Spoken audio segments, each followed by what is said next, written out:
Good morning students. अब continue करते हैं। हमारे चैप्टर नंबर 2 चल रहा था मेरे संग की औरतें मृदुला गर्ग का, और इसमें पेज नंबर 15 तक कंप्लीट हो चुका था। पेज नंबर 16 से कंटिन्यू करते हैं। मेरे संग की औरतें मृदुला गर्ग का एक संस्मरणात्मक लेख है। अब तक जो लेखिका है मृदुला गर्ग, वो उसने अपनी नानी के बारे में बताया कि उनकी जो नानी है उनका व्यक्तित्व कैसा था, और उनके मन में स्वतंत्रता, जो देश के स्वतंत्रता सेनानी हैं उनके प्रति उनके मन में अगाध प्रेम था। अब लेखिका आती है अपनी दादी पर, क्योंकि इसमें दादी, नानी और बहनों के बारे में वर्णन किया है। तो अब दादी के बारे में लेखिका बता रही है।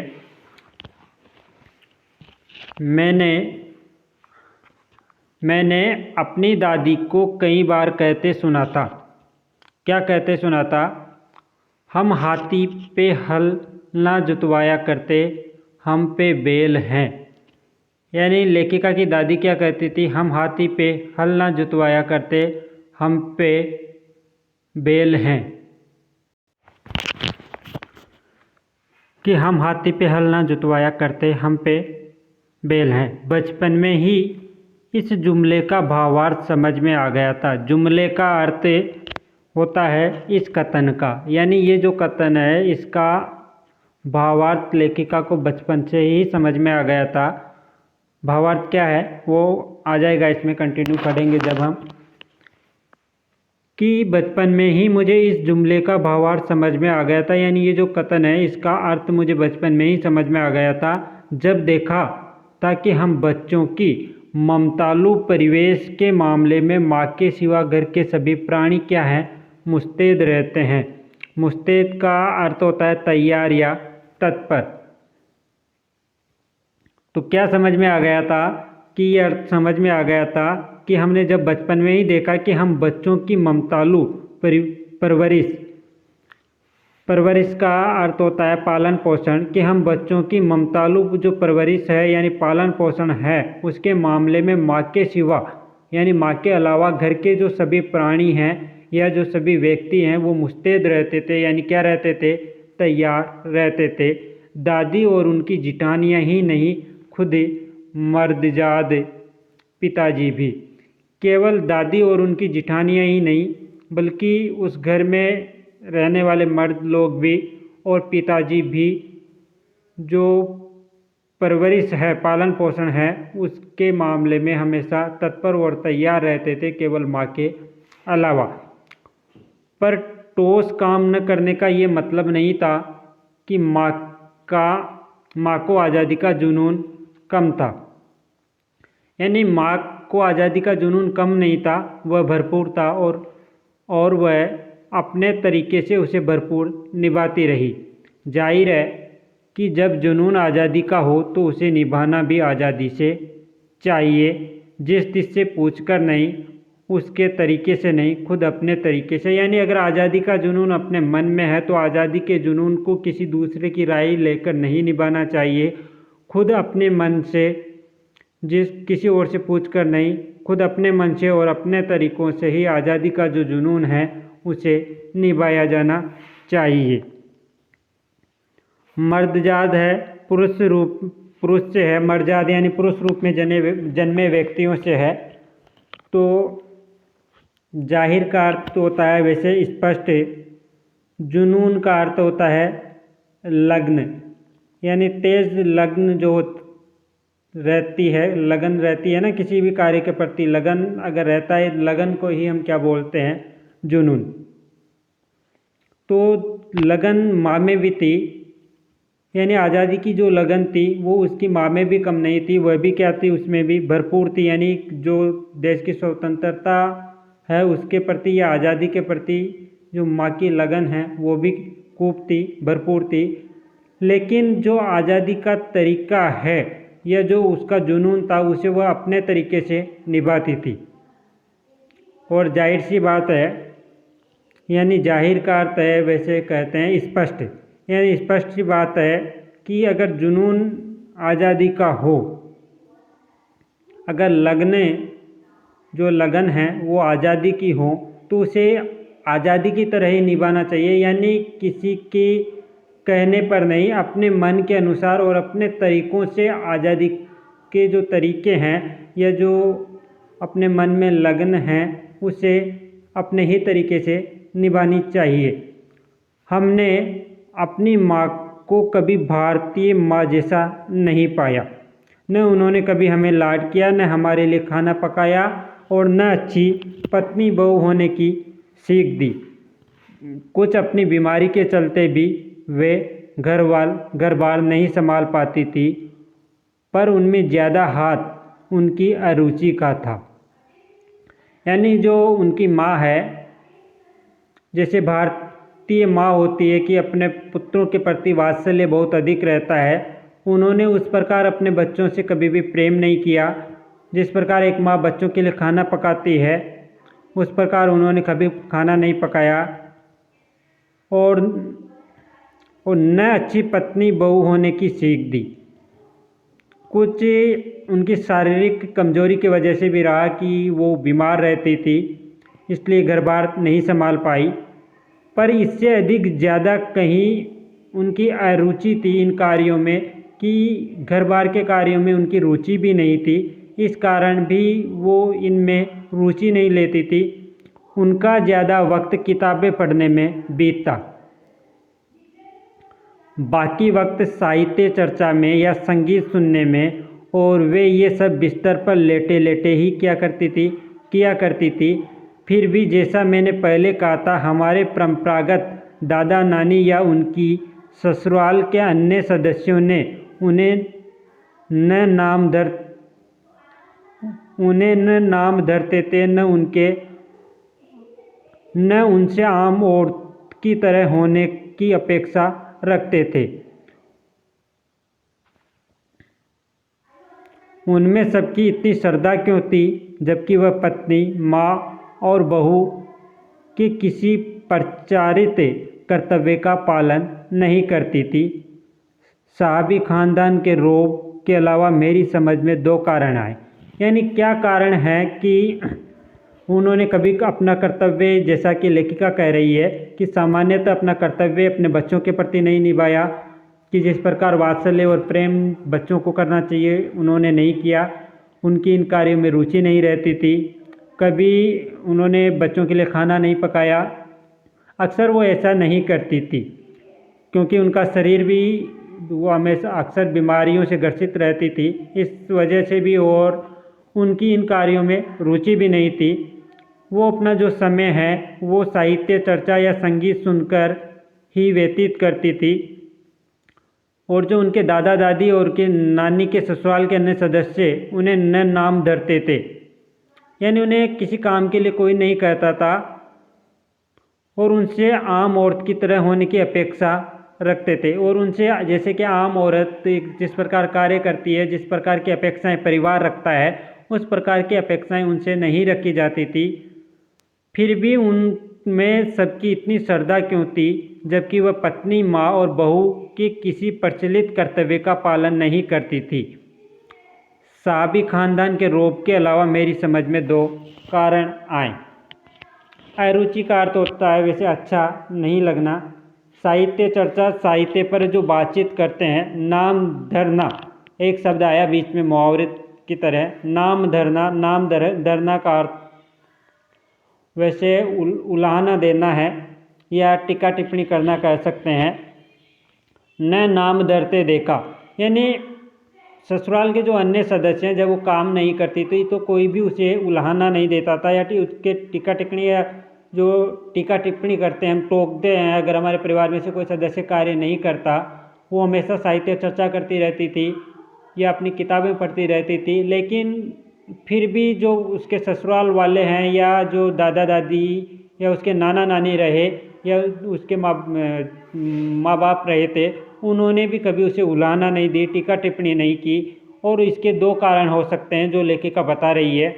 वे कभी झूठ नहीं बोलती थी, और पहला तो कि वो कभी भी क्या नहीं करती थी, झूठ नहीं बोलती थी, जो बात वास्तविकता होती थी वो बता दिया करती थी।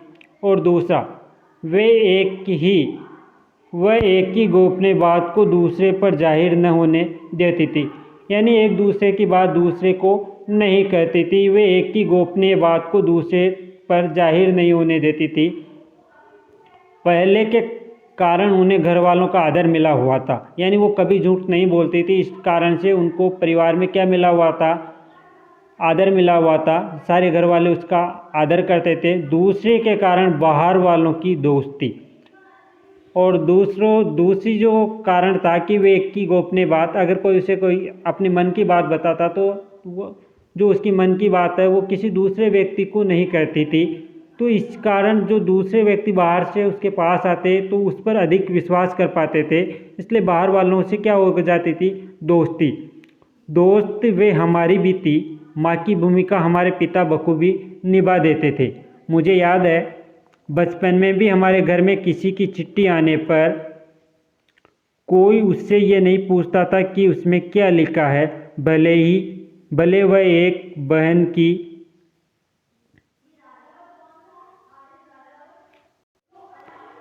एक बहन की दूसरी बहन के नाम क्यों न हो, और माँ ये जानने को बेहाल हो कि बीमारी से वह उबरी या नहीं।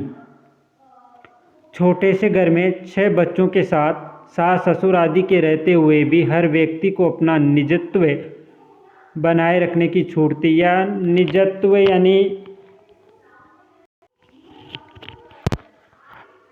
हर व्यक्ति को अपना निजत्व बनाए रखने की छूट थी। निज का अर्थ होता अपना, यानी हर व्यक्ति को अपना बनाए रखने की क्या थी? छूट थी। इसी निजत्व बनाए रखने की छूट का फायदा उठाकर हम 3 बहनें और छोटा भाई लेखन के हवाले हो गए। निजत्व का अर्थ होता है वैसे अपनापन,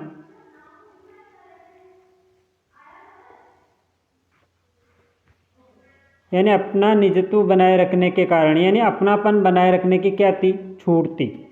कोई टीका टिप्पणी नहीं करता था, कोई किसी से इतना नहीं पूछता था, तो जो अपनापन बनाए रखने की क्या थी? छूट थी। इसी निजत्व यानी अपनेपन के कारण बनाए रखने की छूट का फायदा उठाकर हम 3 बहनें और छोटा भाई लेखन कार्य के क्या हो गए? हवाले। हवाले का अर्थ होता है समर्पित।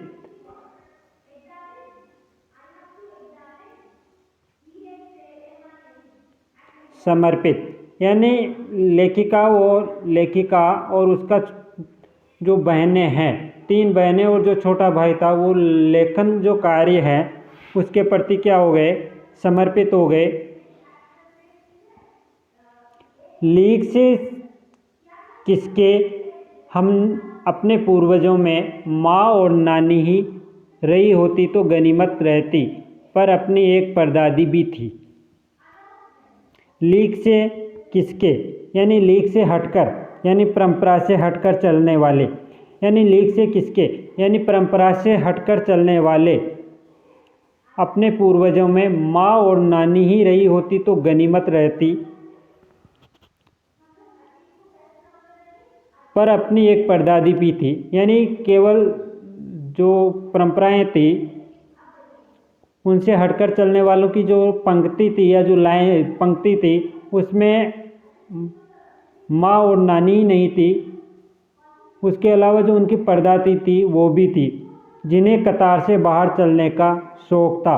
कतार यानी पंक्ति, कतार का अर्थ होता है पंक्ति, यानी उन्हें पंक्ति से हटकर यानी कतार से बाहर चलने का क्या था? शौक था। उन्होंने व्रत ले रखा था। व्रत का अर्थ है निश्चय, या कह सकते हैं दृढ़ संकल्प। उन्होंने व्रत ले रखा था, यानी निश्चय या दृढ़ संकल्प ले रखा था कि अगर खुदा के फजल यानी का अर्थ होता है वैसे दया या कृपा, कि अगर खुदा के फजल यानी भगवान की दया से उनके पास कभी 2 से ज़्यादा धोतियाँ हो जाएगी तो वे तीसरी को दान कर देगी। यानी लीक से हटकर चलने की परंपरा उनके परिवार में थी और उनकी दादी भी ऐसी ही थी। तो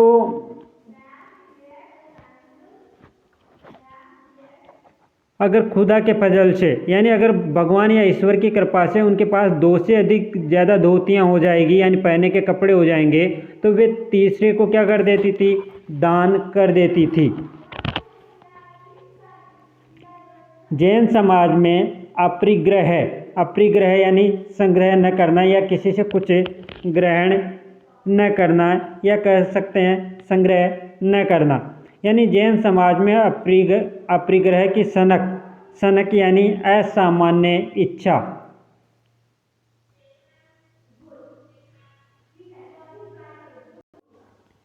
सनक यानी असामान्य इच्छा। जैन समाज में अपरिग्रह की सनक बिरादरी बाहर हरकत नहीं मानी जाती, इसलिए वहाँ तक तो ठीक था, पर उनका असली जलवा तब देखने को मिला जब मेरी माँ पहली बार गर्भवती हुई। बिरादरी का अर्थ होता है जाति या भाई बंधुओं में, हरकत का अर्थ होता है गलत आचरण, और जलवा का अर्थ है प्रभावशाली स्वरूप।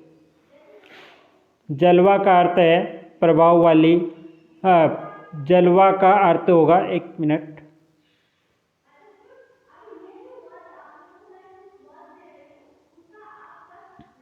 असली जलवा।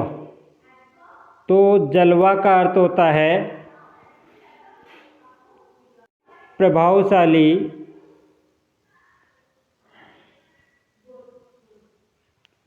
स्वरूप।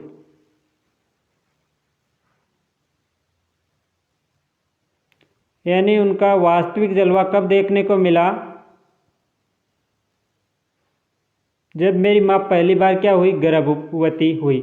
मेरी परदादी ने मंदिर में जाकर मन्नत मांगी कि उनकी पतोहू यानी पुत्रवधू का पहला बच्चा लड़की हो। यानी मंदिर में जाकर उन्होंने, जो दादी है, उन्होंने मन्नत मांगी कि मेरी जो पुत्रवधू है उनके जो पहला बच्चा हो वो क्या हो, लड़की हो। ये गैर रवायती मन्नत मांगकर ही उन्हें चैन नहीं पड़ा। ये गैर रवायती यानी अप्रचलित, यानी उस समय जो परंपरा के अनुरूप नहीं था, प्रचलित नहीं था, यानी अप्रचलित जो मन्नत मांगी उसी से केवल उनको चैन नहीं मिला, उसे भगवान और अपने बीच पोशीदा रखने के बजाय सरेआम उसका क्या कर दिया, उन्होंने ऐलान कर दिया। यानी केवल मन्नत ही नहीं मांगी, मन्नत मांगकर ही उन्हें चैन नहीं पड़ा, उसे भगवान और अपने बीच, उसे भगवान और अपने बीच पोशीदा रखने के बजाय सरेआम उसका क्या कर दिया, ऐलान कर दिया। पोशीदा का अर्थ होता है छिपा हुआ या गुप्त रखने के बजाय सरेआम यानी सबके सामने ऐलान कर दिया, अर्थात उसकी क्या कर दी, घोषणा कर दी। यानी भगवान से मन्नत मांगी थी तो मन्नत मांगकर केवल अपने तक ही सीमित नहीं रखा, बल्कि उसको सरेआम सबको बता दिया, घोषणा कर दी इस बात की। यानी गुप्त नहीं रखा, पोशीदा नहीं रखा, अपने बीच भगवान और अपने के बीच ही गुप्त नहीं रखा, सरेआम यानी सबके सामने इस बात का ऐलान अर्थात घोषणा कर दी कि मैंने तो भगवान से यह मन्नत मांगी है। लोगों के मुंह खुले के खुले रह गए, यानी मुंह खुले के खुले रह जाना एक मुहावरा है जिसका अर्थ होता है आश्चर्य में पड़ना। उनके फितूर की कोई वाजिब वजह ढूंढ न मिली, यानी उनके फितूर यानी उनकी जो ये सनक थी, यानी ये जो मन्नत मांगी, ये जो सनक थी कि मेरी पुत्रवधू के लड़की ही हो, उसका कोई वाजिब यानी उचित या तर्कपूर्ण, वाजिब का अर्थ होता है उचित या तर्कपूर्ण कोई भी वजह उनको इस बात की, यानी वजह का अर्थ है कोई भी ऐसा कारण उनको नहीं मिला। ये भी नहीं कह सकते कि ये खानदान में पुश्तों से कन्या पैदा न हुई थी, इसलिए माँ जी बेचारी कन्यादान के पुण्य के अभाव को पूरा करने के चक्कर में थी, क्योंकि पिताजी की ही नहीं दादाजी की भी बहनें मौजूद थी। हाँ, पहला बच्चा हर बहू का बेटा होता रहा था। खैर, माँ जी ने अपनी तरफ से कोई सफाई नहीं दी, बल्कि बदस्तूर यानी नियम से मंदिर जाकर मन्नत दोहराती रही। यानी नियम से भगवान के जाती और भगवान के जाकर उस मन्नत को बार बार वो दोहराती रहती, यानी बार बार मांगती रहती। पूरा नुक्कड़ गांव जानता था कि माँ जी को भगवान के साथ सीधा तार जुड़ा हुआ है, बेतार का तार।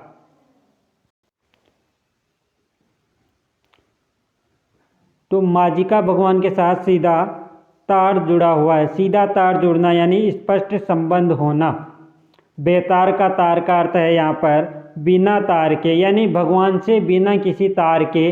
क्या था, जैसे हम मोबाइल से बात करते हैं तो एक तार के माध्यम से या संपर्क जो यंत्र है किरणों के माध्यम से, लेकिन लेखक यहाँ कह रहा है कि भगवान से जो दादी हैं उसका संबंध बिना तारों का था, अर्थात सीधा संबंध था। तो स्पष्ट संबंध था भगवान से बिना तार का, और प्रतिदिन वो भगवान से जाती और ये इसी बात पर मन्नत मांगती कि मेरी पुत्र वधू के क्या हो, पहला जो बच्चा हो वो एक लड़की हो। इधर वह तार खींचती, उधर टन से तथास्तु बजता। तथास्तु यानी आपकी इच्छा पूरी हो, यानी इधर से वह तार खींचती यानी भगवान से दुआ मांगती, उधर से टन से यानी उधर से भगवान का जो आशीर्वाद है कि आपकी इच्छा पूरी हो वो दादी माँ को मिल जाती थी। मेरी माँ को पहली मर्तबा में, मेरी दादी तो पहली मर्तबा में ही तैयार हो गई थी कि गोद में खेलेगी तो पोती, पर माँ जी की आरजू किस तरह रंग लाएगी उसका उन्हें गुमान न रहा होगा। मर्तबा यानी बार, आरजू यानी इच्छा, गुमान का अर्थ है अनुमान। इस बात का उनको अनुमान। लड़की की गैर वाजिब जुस्तजू सुन भगवान कुछ ऐसी अफरा तफरी में आ गए कि एक न दो पूरी 5 कन्याएं एक के बाद एक धरती पर उतार दी। यानी लड़की की गैर वाजिब जुस्तजू सुन, गैर वाजिब यानी अनुचित, जुस्तजू यानी इच्छा, यानी दादी की जो लड़की की गैर वाजिब इच्छा थी यानी अनुचित जो इच्छा थी, क्योंकि घर में ऐसा भी नहीं था कि इससे पहले कन्याओं का जन्म नहीं हुआ था, पहले भी थी, और इस प्रकार दादी प्रतिदिन जाकर भगवान से दुआ मांगती तो भगवान ने इस प्रकार सुना, गैर वाजिब यानी इस अनुचित जुस्तजू यानी इच्छा को सुन भगवान कुछ ऐसी अफरा तफरी में आ गए। अफरा तफरी यानी विचार शून्यता में, यानी बिना सोचे विचारे ही हड़बड़ी में जो काम करने वाला होता है उसे कहते हैं अफरा तफरी। यानी बिना सोचे समझे हड़बड़ी में काम करना क्या कहलाता है, अफरा तफरी, या कह सकते हैं विचार शून्यता। यानी दादी की जो अनुचित इच्छा थी उसको सुनकर भगवान अफरा तफरी में आ गए, अर्थात विचार शून्यता में आ गए। इसलिए बिना सोचे विचारे ही हड़बड़ी में जो काम करते हैं वो उन्होंने किया। और जो दादी की इच्छा थी कि लड़की पहला जो शिशु हो वो बच्चा हो, तो भगवान ने ऐसा सुना कि एक न दो पूरी 5 कन्याएं एक के बाद एक क्या की धरती पर उतार दी। यानी कि 5, एक केवल एक कन्याएं नहीं हुई, एक के बाद एक कितनी कन्याएं हो गई, 5, यानी 5 बहनें हो गई। भगवान को क्या कहें, माँ जी के सामने तो नामी चोर भी अफरा तफरी में आ जाते थे। माँ जी और नामी चोर का किस्सा,